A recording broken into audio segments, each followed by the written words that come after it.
Mummy papa ने बुलाया था, कुछ ज़रूरी काम है। राकेश ने पूनम को रूखा सा उत्तर दिया। आ गए बेटे? बहू खड़ी खड़ी क्या बातें कर रही हो? जाओ चाय बना लाओ। जी मम्मी जी। पूनम चाय बनाते हुए सोच रही थी कि ऐसी क्या बात हो सकती है जो भाई साहब को सुबह बुलाया।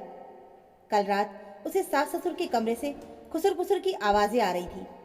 मन में उठी किसी अनहोनी की आशंका को झटक कर वो चाय लेकर ड्राइंग रूम में गई। बहू, नाश्ता जल्दी बना देना, हमें काम से जाना है। मम्मी जी, कहाँ जाना है? आकर बताते हैं, तुम नाश्ते की तैयारी करो। पूनम ने सास ससुर और राकेश को नाश्ता दिया। कुछ देर में तीनों तैयार होकर चले गए और पूनम घर के काम निपटाने लगी। ये थी पूनम राजपूत, राजपूत परिवार की इकलौती बहू। पूनम की शादी पंकज से हुए 1 साल हो गया था। पंकज की एक बड़ी शादीशुदा बहन कंचन और एक छोटी बहन काया जो कॉलेज में पढ़ती है। पंकज दूसरे शहर में नौकरी करता था। उसकी इच्छा थी कि पूनम मम्मी पापा की देखभाल के लिए उनके साथ रहे। पूनम ने भी पंकज की इच्छा का मान रखा। पंकज हफ्ते या 15 दिन में घर आता रहता था। उसे बस एक ही बात खटकती थी कि घर का सदस्य होने के बावजूद भी उससे घर की बातें छिपाई जाती थी और दामाद को घर की एक एक बात बताई जाती। पूनम पंकज को घर की उलझनों से दूर ही रखने की कोशिश करती थी, इसलिए उसने पंकज को आज तक ये बात नहीं बताई थी। तभी फोन की घंटी बजी। पंकज का फोन था। हेलो, क्या कर रही हो? मैंने सोचा घर पर अकेली हो तो तुम्हारा थोड़ा मन बहलाया जाए।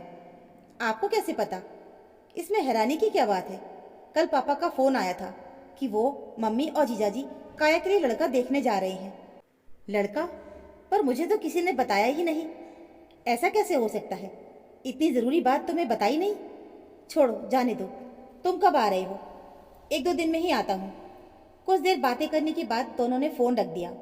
करीब 3-4 घंटे के बाद तीनों घर आ गए। मम्मी जी, आपने बताया नहीं कि आप लोग काया के लिए लड़का देखने जा रहे हो। क्या बताना था, अभी बात ही चल रही है और फिर बात फैलने में नज़र लग जाती है। मम्मी जी, घर वालों की नज़र लगती है क्या? बहू, बात ना बढ़ाओ, बहुत भूख लगी है, खाना लगाओ। बेटा, इतवार को तुम और कंचन आ जाना। बात बन गई तो सगाई और शादी की तैयारियों के बारे में भी बात कर लेंगे। तुम्हें दुनियादारी की समझ है, नया जमाना है, क्या बात करनी है तुम्हें ज़्यादा पता होगा। तब तक पंकज भी आ जाएगा। जाते हुए सास शीला जी राकेश जी से बोली। रविवार को लड़के वाले आ गए। पूनम ने पानी देते हुए ही लड़का देखा था। उसके बाद वो रसोई में ही लगी रही। सारी शादी की बातें राकेश ही कर रहा था। थोड़ी देर में पंकज भी आ गया। सभी मिलकर बातें कर रहे थे और पूनम की ड्यूटी सबको पानी, चाय और स्नैक्स परोसने की थी। ना उसकी राय की जरूरत समझी और ना ही उसे अपने साथ बैठाया। लड़का अच्छा है ना? पंकज ने रात को अपने कमरे में पूनम से पूछा। मुझे क्या पता, ना मैंने उससे बात की ना उनके बारे में कुछ जानती हूँ। देखा तो है। देखने से हम किसी के बारे में जान लेते हैं क्या? तुम इतनी उखड़ी हुई क्यों हो? इतनी बड़ी बात और मम्मी पापा ने मुझे बताना भी जरूरी नहीं समझा। जानता हूँ उनकी गलती है, लेकिन वो हमसे बड़े हैं, इसलिए उन्हें कुछ कहना ठीक नहीं। अगले दिन पंकज नौकरी पर वापस जाने से पहले बैंक से पैसे निकाल कर लाया। मम्मी पापा, कुछ पैसे आप रख लीजिए और कुछ पूनम को दे देता हूँ। शादी वाला घर है, पैसों की ज़रूरत पड़ती रहेगी। पूनम को काया के लिए कोई चीज़ पसंद आएगी तो वो ले लेगी। बार बार हमसे पैसे नहीं मांगने पड़ेंगे। अरे, उसने कौन सी खरीदारी करनी है? ये पैसे जीजा जी को दे दो, वो अपने हिसाब से सामान लाते रहेंगे। मोल भाव करके पैसे भी कम करवा देंगे। बहू तो ऐसे पैसे लुटा ही देगी। शीला जी बोली। बहुत दिनों से पूनम के मन में दबी पीड़ा ने शब्दों का रूप ले लिया। क्यों मम्मी जी, मैं अपने पति की मेहनत का पैसा ऐसे ही क्यों लुटाऊंगी? ये काम तो बाहर वालों का होता है जिन पर आपको भरोसा है। राकेश बाहर वाला नहीं है, वो बेटा है इस घर का, हमारा बुरा थोड़ी चाहेगा। शीला जी गुस्से में जोर से बोली। तो क्या मैं बुरा चाहूंगी? जिसने पूरी जिंदगी इस घर के लोगों के साथ बितानी है, वो घर का बुरा चाहेगी? आपको अपने दामाद पर बहुत भरोसा है, पर वो भी तो मेरी तरह बाहर वाले हैं ना।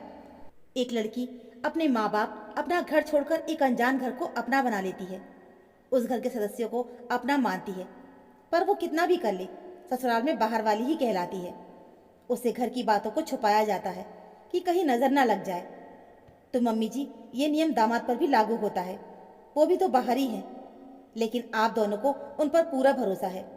दामाद बेटा बन जाता है, पर बहू पराए घर की ही रहती है। ऐसा क्यों होता है? मैं आप दोनों की देखभाल के लिए पंकज से दूर यहाँ रह रही हूँ, आपको और इस घर को अपना समझ आए। लेकिन मैं पराई हूँ तो मेरा यहाँ रहने का हक भी नहीं, इसीलिए मैं पंकज के साथ जा रही हूँ। और आप चाहेंगे तो शादी के दिन मेहमान बनकर मैं शरीक हो जाऊंगी। पंकज, ये तेरे सामने इतना सब कुछ बोल रही है और तू खड़ा होकर चुपचाप सुन रहा है। मम्मी, पूनम सही तो बोल रही है। वो इस घर की बहू है, इसीलिए उसे घर की छोटी से छोटी बात पता होनी चाहिए। और ये तो बहुत बड़ी बात है। मैं आप दोनों का सम्मान करता हूँ, लेकिन अपनी पत्नी का सम्मान बनाए रखना भी मेरा फर्ज है। बेटा, तू सही बोल रहा है। हम बहू को बेटी बनाकर घर लाते हैं, पर बेटी नहीं मानते। तूने हमारी आंखें खोल दी हैं। अब हम ये गलती नहीं करेंगे। बहू, हमें माफ़ कर दे। देर से ही सही, शीला जी को अपनी गलती का एहसास हो गया। नहीं मम्मी जी, माफ़ी मत मांगिए। मैं बस इतना चाहती हूँ कि आप मुझे परिवार का सदस्य समझिए, अपने सुख दुख में शामिल कीजिए। बहू कभी पराई घर की नहीं होती। वो जिस दिन ससुराल में पहला कदम रखती है, उसी दिन से ससुराल को अपना घर मान लेती है। शीला जी की आंखें नम हो गईं। उन्होंने पूनम को अपने गले से लगा लिया। तो दोस्तों, उम्मीद है आपको हमारी कहानी ज़रूर पसंद आई होगी। कहानी अच्छी लगी हो तो प्लीज़ वीडियो को लाइक और चैनल को सब्सक्राइब ज़रूर कर लीजिएगा। मिलते हैं फिर एक और नई कहानी के साथ। कहानी सुनने के लिए आप सभी का बहुत बहुत धन्यवाद।